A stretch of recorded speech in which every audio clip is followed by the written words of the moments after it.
তো আমি বললাম তোমার হাত ভাঙলো কেমনে?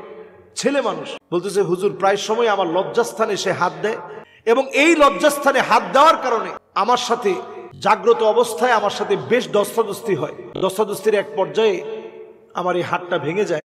তো আমি বললাম যে জাগ্রত অবস্থায় না ঘুমন্ত অবস্থায়? বলতেছি হুজুর আমার কাছে মনে হচ্ছিল জাগ্রত অবস্থায়, আবার আমি সেই সময় ঘুমায়ও ছিলাম, ঘুমের মধ্যে একটু অবচেতন হয়েছি, এমন একটা সময় এই ঘটনা ঘটেছে। এরপরে তার হাত ভেঙেছে, আমি আমার নিজের চোখে দেখছি, একেবারে ব্যান্ডেজ করা, এবং দৃশ্যগুলো আমাকে দেখিয়েছে। তো এই জাতীয় কর্মকাণ্ড হতে পারে। তারা অনেক সময় বিভিন্ন আকার আকৃতিতে মানুষকে ভয় দেখাতে পারে। এজন্য আমরা যখন ঘরে প্রবেশ করব আমরা সালাম দিয়ে প্রবেশ করব, আসসালামু আলাইকুম ওয়া রাহমাতুল্লাহ বলে আমরা প্রবেশ করব, বিসমিল্লাহির রহমানির রহিম বলে প্রবেশ করব। ঘর থেকে যখন বের হব তখন আমরা বিসমিল্লাহি তাওয়াক্কালতু আলাল্লাহ বলে ঘর থেকে বের হব। পিতামাতার সাথে সুন্দর আচরণ করা, আত্মীয়দের খবর নেওয়া। পিতামাতার সাথে যখনই আপনি সুন্দর আচরণ করবেন, আত্মীয়দের খবর নেবেন, অবশ্যই অবশ্যই আপনাকে যিনি বিজয়ী বানাবেন, পরিবারকে আল্লাহ রাব্বুল আলামিন বরকতে ভরবেন, বালা মুসিবত থেকে হেফাজতে রাখবেন, এবং আল্লাহ রাব্বুল আলামিন আপনার শরীরটাকে সুস্থ রাখবেন, আয় ইনকামে বরকত দিবেন। এর প্রথম কাজই হচ্ছে পিতামাতার সাথে সদাচরণ। আল্লাহর হাবিব ইরশাদ করেন, মান সাররাহু আইয়ুবসাত আলাইহি রিজকুহু ওয়া আইয়ুনসা ফি আসারিহি ফালইয়াসিল রাহিমাহু।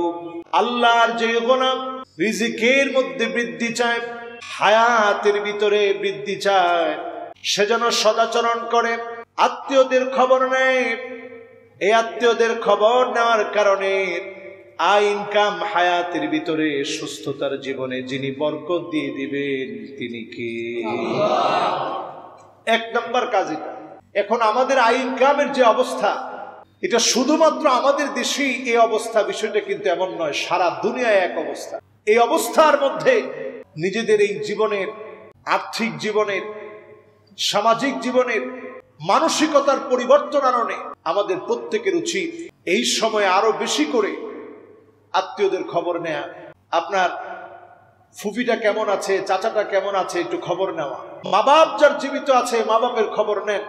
এই মা বাবার খবর নেওয়ার কারণে যিনি আমাদের আয় ইনকামের ভিতরে বরকত দিয়ে দিবেন তিনি কে? এরপর দ্বিতীয় নম্বরে নবীজি সাল্লাল্লাহু আলাইহি ওয়াসাল্লাম আমাদেরকে বলে গেলেন, ইকরাউ সূরাতাল বাকারা, সূরা বাকারা বেশি বেশি পড়ো। মান আখাযাহা বারাকা ওয়া মান তারকাহা হাসারা। যেই লোকটা সূরা বাকারা পড়বে আল্লাহ পাক তাকে বরকত দিবেন, যে লোক সূরা বাকারা ছাড়বে আল্লাহ পাক তাকে ক্ষতির মধ্যে ফেলে দিবেন। নবীজি সাল্লাল্লাহু আলাইহি ওয়াসাল্লাম হাদিসের শেষে এসে বলছেন, ওয়ালা তাস্তাতিউহাল বাতালা। যে ব্যক্তি সূরা বাকারা পড়বে তার উপরে কোনো জাদু পর্যন্ত কাজ করবে না, আল্লাহ তাকে বিজয়ী বানায় দিবেন। সুবহানাল্লাহ। সূরা বাকারা এত দামি, আমরা যারা পড়তে পারি সূরা বাকারাটা পড়ব। যারা হয়তো এখনো পড়তে শিখেননি সূরা বাকারা শুনবেন, অন্তত সূরা বাকারা পড়ুন, সূরা বাকারা শুনুন। এই সূরা বাকারার কারণে নবীজি সাল্লাল্লাহু আলাইহি ওয়াসাল্লাম বলছেন, মান আখাযাহা বারাকা। যে ব্যক্তি সূরা বাকারাকে আঁকড়ে ধরবে, পড়বে, বুঝবে, বারাকা, আল্লাহ পাক তাকে বরকত দিয়ে দিবেন। সুবহানাল্লাহ। এখন দেখুন অনেকের ঘরেই জিনের সমস্যা, অনেকের সন্তানকে জিন আসর করে, স্ত্রীকে জিন আসর করে, পরিবারের সদস্যদের মধ্যে অমনোযোগিতা কাজ করে, মনোযোগ নাই, কেমন যেন অমনোযোগী হয়ে গেছে। এই সকল বিষয়গুলোকে কেন্দ্র করে সূরা বাকারাটা অন্তত ঘরের মধ্যে ছেড়ে রাখুন, গান বাজনা বন্ধ করুন। সূরা বাকারার তেলাওয়াতের কারণে আল্লাহ পাক ঘরগুলোকে বরকতপূর্ণ করবেন, শয়তান এবং জিনের কুমন্ত্রণা থেকে হেফাজত করবেন। আর ওয়ালা ইস্তাতিউহাল বাতালা, আল্লাহ রাব্বুল আলামিন এমন বানায় দিবেন কোনো জাদু আপনার ঘরে কাজ করবে না। কেউ যদি আপনার বিরুদ্ধে চক্রান্ত করে, ওই চক্রান্তগুলোকে আল্লাহ রাব্বুল আলামিন সফল হতে দিবে না ইনশাআল্লাহ। এটা হচ্ছে 2 নাম্বার। 3 নাম্বার কাজ হচ্ছে নবীজি সাল্লাল্লাহু আলাইহি ওয়াসাল্লাম বলছেন, তাহিয়াতুল ইসলাম ইনদা দুখুল লিল বাইত। আল্লাহর হাবিব সাল্লাল্লাহু আলাইহি ওয়াসাল্লাম হযরত আনাস রাদিয়াল্লাহু তাআলা আনহুকে ডেকে বলছেন, ইয়া বুনাইয়া, হে প্রিয় বৎস। নবীজির খাদেম হযরত আনাস রাদিয়াল্লাহু তাআলা আনহু কত আদর করে নবীজি বলছেন, ইয়া বুনাইয়া, হে প্রিয় বৎস, ইদা দাখালতা আলা বাইতিক, ইদা দাখালতা আলা আহলিক ফাসাল্লিম যখনই তুমি তোমার পরিবারে প্রবেশ করবে তখনই তুমি তোমার পরিবারকে আগে সালাম দাও। এখন আমাদের সমাজে আমরা বাহিরে সালাম দিই, আলেম ওলামাদেরকে দেখলে সালাম দিই, এমনকি মুরব্বী হওয়ার পরেও আমরা ছোট ছোট বাচ্চাদেরকেও সালাম দিই, ছোট বাচ্চারাও মুরব্বীদেরকে সালাম দেয়, সম্মানিত ব্যক্তিরা অনেককে সালাম দেয়, আবার অনেক ব্যক্তিরা সম্মানিত ব্যক্তিদেরকে সালাম দেয়।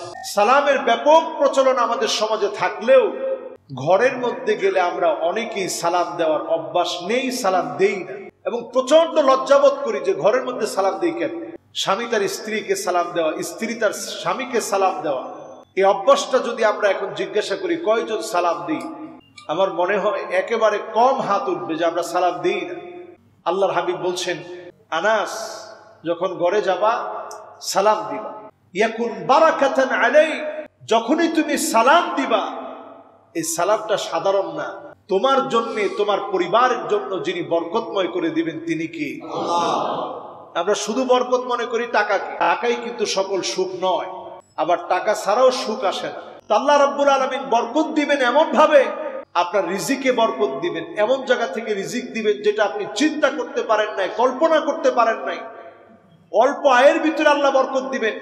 স্ত্রী যদি আপনার আনুগত্যশীলা হয়, আপনার প্রতি যদি স্ত্রী আনুগত্যশীলা হয়, সন্তান যদি আপনার অনুগত্য করে, আপনার কথা মেনে চলে, পুরো পরিবারটা যদি আপনার কথা মেনে চলে, ইসলামের উপরে চলে, এই বরকত তখন আসবে যখন আপনি সালাম দিয়ে ঘরের মধ্যে প্রতিনিয়ত প্রবেশ করবেন। নবীজি সাল্লাল্লাহু আলাইহি ওয়াসাল্লাম বলছেন, তোমার ঘরটা বরকতপূর্ণ হবে, ও আলা আহলি বাইতিক, ঘরের প্রত্যেক সদস্য যারা আছে তারাও বরকতের মধ্যে শামিল হয়ে যাবে। সুবহানাল্লাহ। সুতরাং আমরা সালাম দেওয়ার অভ্যাসটা করব। ইমাম তিরমিজি রাহিমাহুল্লাহ হাদিসটা বর্ণনা করেছেন, এই হাদিসটা হাসানুন সহিহ। এই যে সালাম দিয়ে আপনি ঢুকলেন, জিনদের একটা দল আপনার সঙ্গে ঢোকার জন্য আসছিল দরজা পর্যন্ত। যখনই আপনি সালাম দিলেন, জিনদের দলটা ওইখান থেকেই বিদায় নিয়ে আর ঘরের মধ্যে প্রবেশ করতে পারলো না। যখন সালাম কালাম নাই, পুরো দলটা প্রবেশ করে বলবে, আদরাবতুমুল মাবিত, আজকে অন্তত রাত্রি যাপনের একটা জায়গা হলো। এইভাবে করে একদল জিন নিয়ে আমরা ঘরের মধ্যে প্রবেশ করতেছি, যারা কুমন্ত্রণা দিয়ে আপনার ঘরের মধ্যে বিশৃঙ্খলা লাগায়। আপনি অফিস থেকে এসে ঢুকলেন, শুরু হয়ে গেল ঝগড়া। আপনি ঝগড়ার মূল কি কারণ আপনি খুঁজে পান নাই, এর অন্যতম কারণ আপনি সালামই দেন নাই।